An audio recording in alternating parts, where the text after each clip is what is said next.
अम्मा, हाँ बेटा। नानी और दादी के पैरों में बहुत दर्द होता है। पैरों में? हाँ, अच्छा और उन्हें चलने में बहुत दिक्कत होती है। अच्छा। तो उन्हें ऐसा क्या खाना खाना चाहिए जिससे वो ठीक हो पाए? मतलब प्रॉब्लम उनके जॉइंट की है हाँ। ना? हाँ, अभी देखो, जब एज होने लगती है ना, यानी 50-40 के बाद से, अभी तो 30 के बाद से ही, तो हमारे जो जॉइंट के बीच का सिनोवियल फ्लूइड होता है ना, हाँ। जिसकी वजह से वो आपस में फ्रिक्शन नहीं होता है, स्मूथ रहता है जॉइंट। जैसे साइकिल में आप डालते हो ना, ऑयल डालते हो, ग्रीसिंग करते हो ताकि साइकिल स्मूथ चले, है ना? हाँ। तो वो जो ग्रीस होता है ना, हमारे जॉइंट के बीच में भी ग्रीस होता है, वो होता है सिनोवियल फ्लूइड।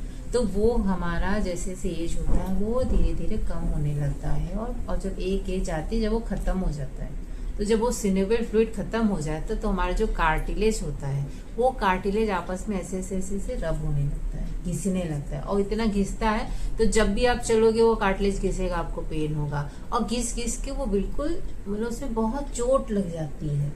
चोट लगती तो क्या होता है, ब्लड आ जाता है, स्वेलिंग आ जाती है, तो वैसा हो जाता है हमारे जॉइंट के साथ में, इसीलिए उनको इतना पेन होने लगता है ना? तो उसके लिए देखिए हम कर क्या सकते हैं। फर्स्टली रिजल्ट ये होता है इन्फ्लेमेशन का, आर्थराइटिस, जॉइंट पेन, ये हमारा रिजल्ट है। आर्थराइटिस, इन्फ्लेमेशन हमारी बॉडी में हो गया है बहुत सारा, तो उस इन्फ्लेमेशन को रिड्यूस करने के पहले तो हमें अपने जॉइंट की ग्रीसिंग को बढ़ाना है, यानी कि सिनोवियल फ्लूइड कैसे हम वापस से जेनरेट कर सकते हैं। हाँ, डॉक्टर का कहना है कि ऐसा नहीं हो सकता है, लेकिन आयुर्वेद भी ये मानता है कि सिनोवियल फ्लूइड हम डेवलप कर सकते हैं। और हमारे योग में तो आप कहीं जानते ही हैं, योग तो जो इम्पॉसिबल है उसको भी पॉसिबल करता है। तो सिनोवियल फ्लूइड डेवलप करने के लिए हम कुछ फूड ले सकते हैं, जैसे कि देसी घी बहुत अच्छा है, इन्फ्लेमेशन को कम करता है और हमारे जॉइंट के बीच के जो फ्रिक्शन को भी कम करता है। अलसी के सीड होता है इसमें ओमेगा 3, और ओमेगा 3 भी हमारे बॉडी के इन्फ्लेमेशन को रिड्यूस करता है।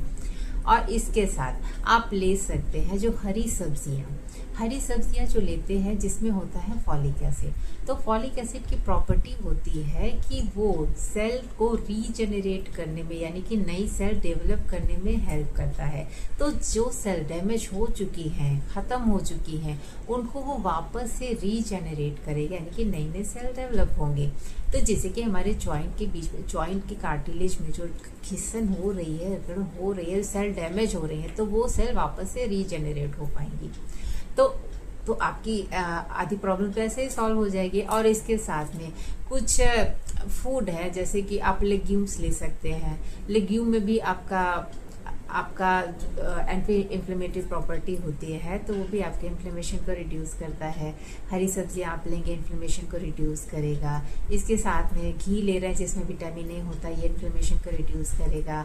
अपनी हड्डियों के लिए आपको कैल्शियम लेना सफिशिएंट है, इसके लिए आप नाचनी का आटा अपनी डेली डाइट में इंक्लूड कर सकते हैं, उससे भी आपके बॉडी का इन्फ्लेमेशन कम होगा।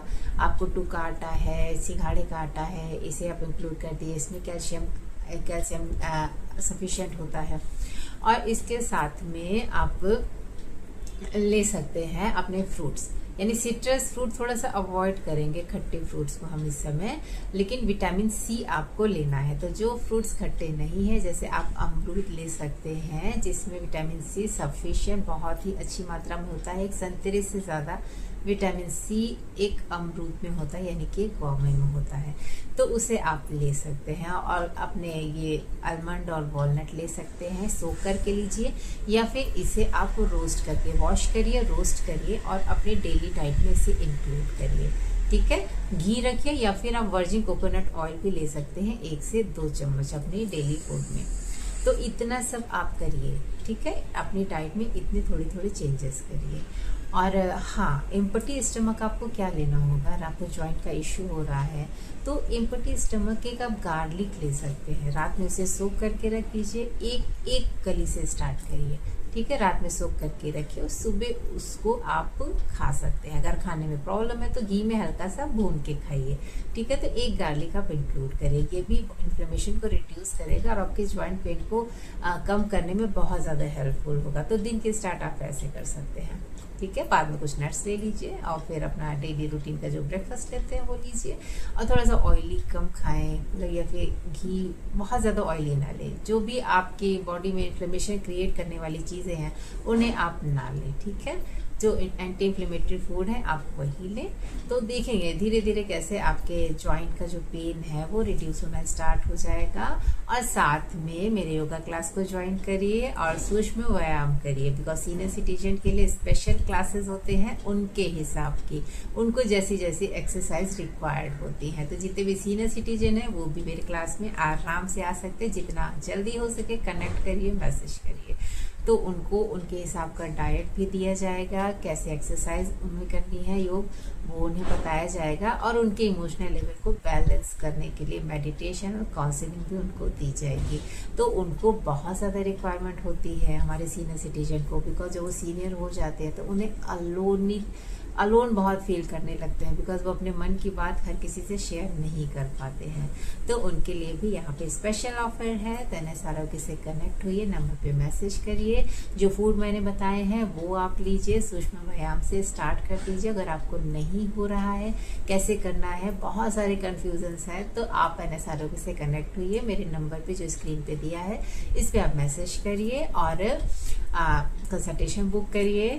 तो बातचीत के थ्रू मैं आपको बता पाऊंगी कि आप क्या कर सकते हैं, और प्लान है रेडी तो उनमें आप इनरोल करा सकते हैं। तो आइए, बहुत जल्दी आइए, अपनी सारी प्रॉब्लम्स को, जॉइंट पेन क्या है, बड़ी बड़ी प्रॉब्लम रिजॉल्व हो जाएंगी।